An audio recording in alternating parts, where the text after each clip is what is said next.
What's up? Just go to Monica Hydrophonic. So I've been on YouTube for a while. I've been busy, man.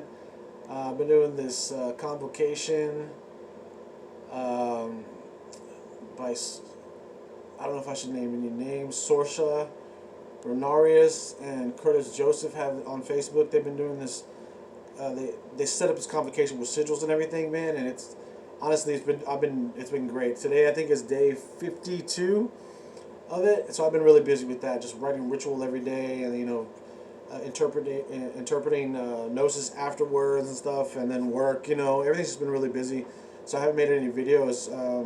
But I've been getting a lot of stuff, so a lot of stuff is really kind of weird, man, honestly. And I was gonna share with a little bit today for the 76 of you that are subbed to my channel. You could maybe chime in. I don't know what the fuck. Maybe if this resonates with you. So I have a couple things to give you guys too. So I have some gnosis that I received last night. I'll start with that. So the gnosis that I received last night was who did I work with last night? So last night was Hachashia is the angelic aspect, and then Balaam is the demonic aspect. Now, what I've been getting from these entities is that a lot of these things are that they're telling me. Now, this is going to be probably controversial, that they are the same. Now, I think you would look at it as a concept of time, as like we all know that time and space are an illusion. As occultists, we should all know this, and it's kind of like if you were an angel in the past, like, to us, it's not really, it's like a constant thing to in their plane of existence. And so some of the gnosis I received tells me that they are one and the same.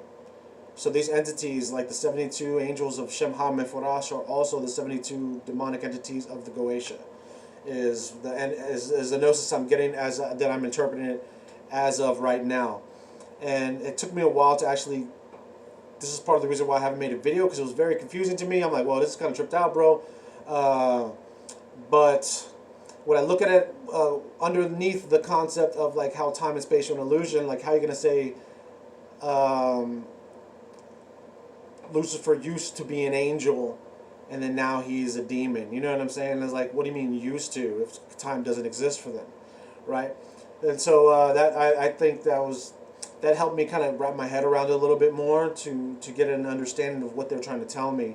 Another thing they were trying to tell me is another thing they're telling me is that I've read online a couple people like want to become demonic and everything. Now, what they're telling me is that we are just like them, but we are in another phase of our growth. So we will one day, once we reach this a certain amount of ascension, whenever we're fine, in order to reach the next level of ascension, we will become as they are. After we learn everything we need to learn on this plane, and the times that we come back through all the reincarnations. You know what I'm saying? We come to the reincarnations because we still need to learn things here on Earth, and we make these deals with these entities and so this is kind of like one day, and like not necessarily even Earth, but like another planet, maybe that's still hasn't, they're still in their primordial phases of like evolution, to where they're not even like bipeds yet, to where we will be, their Quetzalcoatl, or Mictlantecuhtli, or Lucifer, or their Saturnian entities. You know what I'm saying? So it's like this is what we're becoming, and we will be eventually. And because another thing is like when we talk about like star seeds and stuff like that, it's like I heard another YouTuber talking about how star seeds were sent here to raise the vibration of Earth. Like, why would that happen if we were not going on to this next phase of evolution, right? Like, so this corporeal essence that we are in now is only a phase in our evolution, like our grand evolution. Like we are gods, however we are still like little baby gods. You know what I'm saying? We still haven't reached certain things, And so like right now we're still stuck in the like the in time, like we're still stuck in like in this let me see, like this concept of time, like we're still chained by this because we still need to learn something so that we can take beyond this. You know what I'm saying? And so that's one thing they're telling me. The gnosis I received yesterday is it's pretty simple compared to what I was just talking about. And if anybody has had any similar gnosis come through, please say something, man, because this is kind of like I said, this is kind of crazy shit. So it kind of blew me away. Like it took me a little while to deal with it. I didn't really know how to take this, and and the work that I've been doing now is like, you know, I've still been working with the convocation. I've also been working with like Ahriman, doing things like that, and I've actually seen a couple of my chakras like dissolve, like in a way. I've heard a couple of people talk about this. I've heard VK Johannam talk about this, and I've heard some other people talk about it. But it's like Enoch Petruccelli and his sister. And so it's like, it was odd that whenever like I was in the meditation, I saw this, like it was a chakra, and it's just like shattered, but not like in a destructive way, but kind of just shattered into like it was gone, but it was still like a part of me, you know. But then also what happened was like, so now I see, when I go into meditation, like I don't see my chakras anymore. All I see is like this white golden like energy sphere, and then like a sphere here, like the energy centers, like Enoch Petruccelli talks about. Like if I focus on them more, I can draw the energy to certain areas, and it's a lot easier than it used to be with when I tried to focus on chakras. And I still feel the same. I could feel like things coming in through my crown area chakra. Whenever I feel like tingling there, I know I'm about to have a really, or a pretty profound, if not very profound, ritual or meditation session when I start feeling like that. So that's the kind of the first thing. Is I just try not to overthink it, because we can think our way out of that. But those are like the signs I get whenever it's something like pretty cool is about to happen, you know. So I forgot the fuck I was going with this. Anyway, so whatever. So here's the gnosis I got last night. To work on oneself is constant, and self should not be abandoned for selfishness. Self serves you. This is how you tell the difference, because I was asking questions here. So I asked, okay, so how do I tell the difference? So self serves you as well as others. When you work on yourself, serves you as well as others. And selfishness only serves the illusion of grandeur. Like you've heard of delusions of grandeur, like the illusion of grandeur. And it says, they were telling me to be humble in growth and share what you learn, be it as a giver or a teacher. Those can be perceived in two different ways. That's just what they told me. If you're giving out information is one thing, and as a teacher is like, you know, I think probably you develop more of a bond with, like, so to be a teacher you need to have a student. You know what I'm saying, kind of a thing. Maybe it's more personal. And then the wise are only wise when they live by their own wisdom. I thought that was really cool. Continue with patience in all things. Serve yourself without being selfish. And then here's some kind of personal stuff they got me with. So I wrote it down, so I'll throw in. It is without wonder that the light grows dim inside of your soul. Nothing outside of you will make you happier. Now, kind of lately, I've been looking for, being the human that I am, you know, I still kind of like look outside of myself for the answers. So here they're telling me, nothing outside of you will make you happier. Always go within to grow. The fortress within should be the most stable. Now here, I kind of changed that up for everybody else. They told me the fortress within is the most stable. But I changed it here, that way it could kind of like include a lot of other people, like in your work. And so the fortress within should be the most stable. So always work on like your inner fortress. And so that was a kind of a slap in the face to me. They're telling me, hey man, you're paying attention to too much shit going on out here.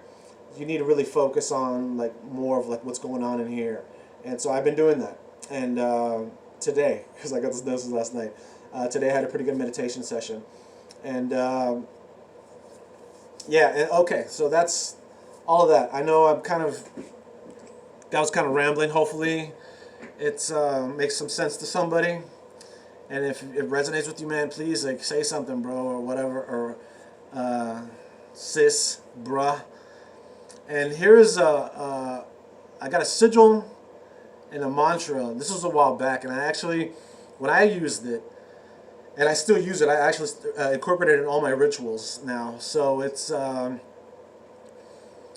used it first, and it was like it made me very, like almost like I was drunk, man, like I was high. In the middle of the ritual, I was like laughing and shit. It was crazy. And so the next day or 2 days later, I sent it to a friend, also an occultist, and I asked him to, you know, try it out. When he had a chance to, he did, and he said that his astral projections were. It's been a while since he gave me this message, so I don't want to misquote him, but he said they were improved, that they were more vivid, and that his meditation was deeper. But I think he focused more on his astral projection. It was like more. I think he just said more vivid. So again, I don't want to misquote anybody, and so the mantra is Yelazim Estalim Bochem Elasa. And then this is the sigil that I have. Now I rubbed some of my, there's some ink and stuff on there. But hopefully you can use this. Maybe I should redraw this. Anyway, so let's see if you know. So that way you can write it down on the bottom. And what I was told, this is called, this is the mantra of ages, because it's the timeless essence of the void. Past, present, and future. All in one. Creates openness with the void for all magic. Now you can use this, so they told me that you can use this in anything. Obviously when I first started my convocations, I was having a greater connection to the demonic, because I work with the demonic. This is actually the first time I have worked with the angelic. And so that's why it was really hard for me to accept the gnosis that I received, that they are pretty much the same. And so I'm still kind of, like I'm saying, if anybody knows more about that or has some similar gnosis, I would like to talk to you about that, because that was pretty crazy to me, you know. And as far as these go, like as far as the 72 of each of the Shemha Meforash and the Goesha, because they didn't specify anything else. So I don't want to go beyond and say that all demons are angels, or all angels are demons. You know what I'm saying? I'm not saying that. I'm just saying that they were telling me, and that they were the same here. And I'm tapping here because this is the notebook I have been taking, writing down the notes, writing down all the shit that I'm getting, and it's a lot of stuff. This is brand new when I started it, so I've been through a lot of this shit. Like I said, I'm on tonight is going to be 52, I think. Yeah, tonight's 52. And so I have 20 more days after today of these convocations. So, yeah, that was a lot of shit. So, hopefully it went to all over the place. Now, I was going to share this also. One of the things, I got this book right here a while back. And I was actually, and some of this, it talks about the invocation is like Psalm whatever. And then you call them forth, and then it has some Enochian there, like in the phonetics, phonetically written out, so you can pronounce them correctly. I've been intoning it and chanting it and just saying it, and I feel that the intoning is probably the best for me. And it lists like what their attributes are. And if you look, when you go through this, man, if you look at it, if you match it up with, like, let's say the 48th angel, and then the 48th demonic entity, their abilities, no, I don't want to say abilities, but the abilities listed in each one, like in the Goetia, and in some of them are in more books than just the Goetia, but in the books they are pretty much the same. Like they do the same things for you. Like if one entity works in love, I don't want to say the opposite, or like the demonic aspect of that entity also specializes in everything the angelic aspect specializes in, just in a kind of a little bit of a different way. So I thought that was really interesting. And so there's a lot of things, a lot of these sigils look fucking like, there were some sigils I came across, man, that looked the same, and it really tripped me the fuck out. And this is whenever I started kind of just, whoa. Because they told me this at first, and I was like, I don't really know, man. That sounds kind of crazy. I thought it was just my subconscious mind telling me some weird shit. And then as I went through more and more of the convocations, more going through and seeing more sigils, and then I became more confident with this gnosis that I had received. So it was pretty wild. Oh, and the reason I pulled this Bible up, because I was using this in order to use the Psalms, right?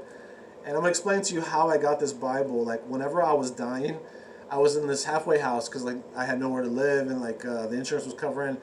I don't know who the fuck was paying for it. But, like, I was just, like, you know, back in 2016, I almost died. I was, like, on my deathbed and shit, and I slowly started getting better. Obviously, I'm better now.